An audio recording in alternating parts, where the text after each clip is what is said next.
Praise the Lord. கர்த்தரும் உலக இரட்சகரும் ஆகிய ஆண்டவராகிய இயேசு கிறிஸ்துவின் இனிதான நாமத்தினாலே உங்கள் யாவரையும் அன்போடு வாழ்த்துகிறேன். ஒரு புதிய நாளை தேவன் நம்முடைய வாழ்க்கையிலே கிருபையாய் கொடுத்திருக்கிறார். ஒவ்வொரு நாட்களையும் அவர் நமக்கு ஆசீர்வாதமாக கொடுத்து அவருடைய கிருபையினாலே நம்மை தாங்குகிற தேவனாகவும் நடத்துகிற தேவனாகவும் காணப்படுகிறார். நிச்சயமாய் இந்த நாளையும் அவர் நமக்கு ஆசீர்வாதமாய் மாற்றி கொடுப்பார். இந்த நாளுக்குரிய தேவனுடைய வார்த்தையை உங்களுக்காய் நான் வாசிக்கிறேன். சங்கீதம் 95 அதிகாரம் 6 வசனம். சங்கீதம் 95 அதிகாரம் 6 வசனம்.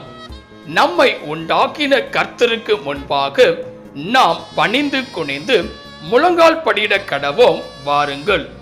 எனக்கன்பான தேவ பிள்ளைகளே, இங்கே அருமையான ஒரு வார்த்தையை நாம் பார்க்கிறோம். இந்த நாளிலே நாம் என்ன செய்ய வேண்டும் என்பதை குறித்து இங்கே நாம் பார்க்க முடிகிறது. முழங்கால் படியிட கடவோம் வாருங்கள் என்பதாக. ஒவ்வொரு நாளும் தேவனுடைய சமூகத்திற்கு வந்து ஜெபிக்கிறவர்களாய் காணப்படுகிறோம். ஆனால் எப்படி ஜெபிக்கிறோம் என்பதை இந்த நாளிலே நாம் சிந்தித்து பார்க்க வேண்டும். இங்கே வேதவசனம் சொல்லுகிறது, நம்மை உண்டாக்கின கர்த்தருக்கு முன்பாக பணிந்து குனிந்து முழங்கால் படியிட்டு ஜெபிக்க வேண்டும் என்பதாக. இன்றைக்கு பல நேரங்களிலே முழங்கால் படியிட்டு ஜெபிப்பதில்லை. இந்த உலகத்தில் வாழ்கிற ஒவ்வொரு மனிதர்களுடைய வாழ்க்கையிலும் ஆசீர்வாதம் வேண்டும் என்று சொல்லி விரும்புவார்கள், சுகம் வேண்டும் என்று சொல்லி விரும்புவார்கள், எதிர்கால வாழ்க்கை எல்லாம் ஆசீர்வாதமாய் மாற வேண்டும் என்று சொல்லி விரும்புவார்கள், பிரச்சனைகள் எல்லாம் மாற வேண்டும் என்று சொல்லி விரும்புவார்கள். அதற்காய் பல மணி நேரம் தேவனுடைய சமூகத்திலே ஜெபிப்பதுண்டு. ஆனால் இந்த நாளிலே வேதம் சொல்லுகிறது, முழங்கால் படியிட்டு ஜெபிக்க வேண்டும்.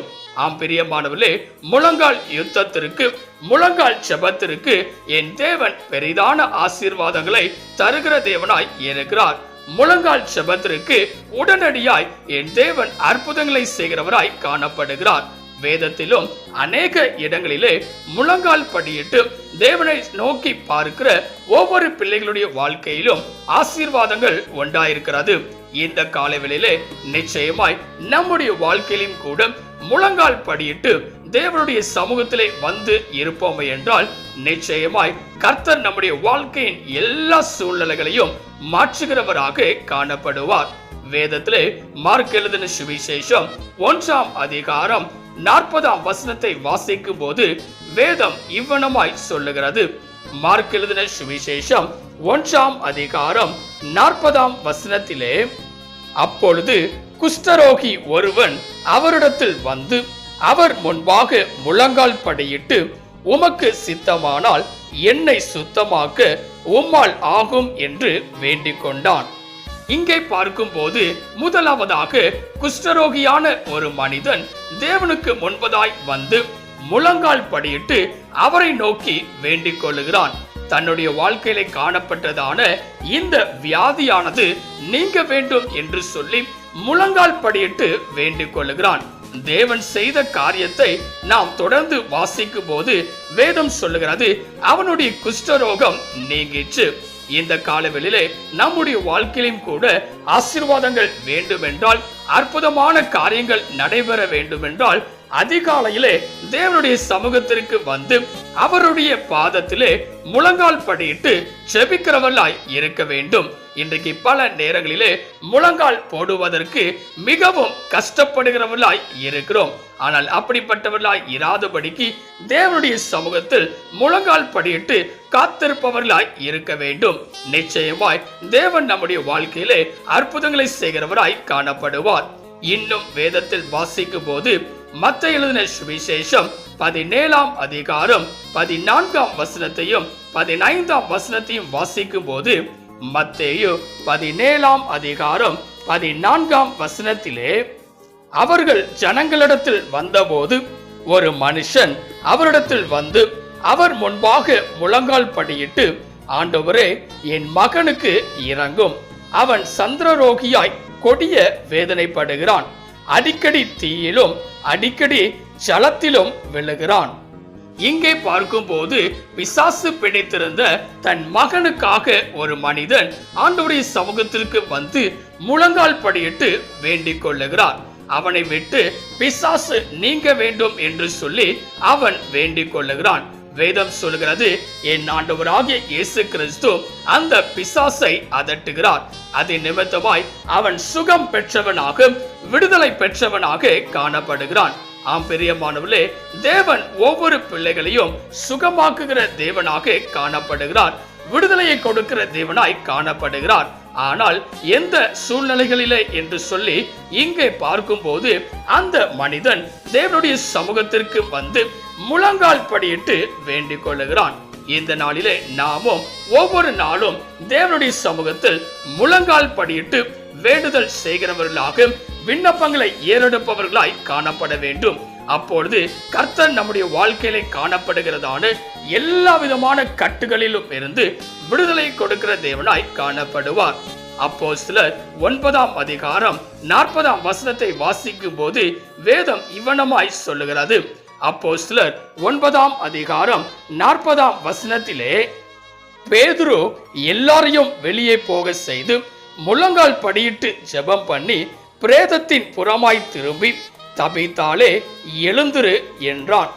அப்பொழுது அவள் தன் கண்களை திறந்து பேதுருவை பார்த்து உட்கார்ந்தாள். இங்கே பார்க்கும் போதும் வேதம் சொல்லுகிறது, பேதுரு முழங்கால் படியிட்டு தேவனை நோக்கி ஜெபிக்கிறார். அப்பொழுது அங்கே ஒரு அற்புதமான ஒரு காரியம் நடைபெறுகிறது.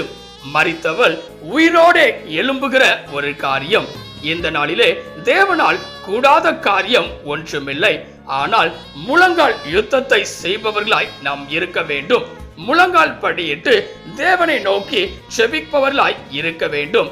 பலவீனத்தை பார்ப்பாதபடிக்கு தேவனுடைய சமூகத்தில் முழங்கால் படியிட்டு அவரை நோக்கி செபிப்பவர்களாய் இருக்க வேண்டும்.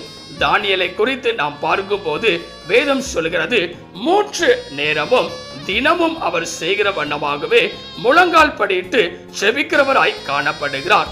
அது நிமித்தமாய் அவருடைய காரியங்கள் எல்லாமே ஜெயமாகவே காணப்பட்டது.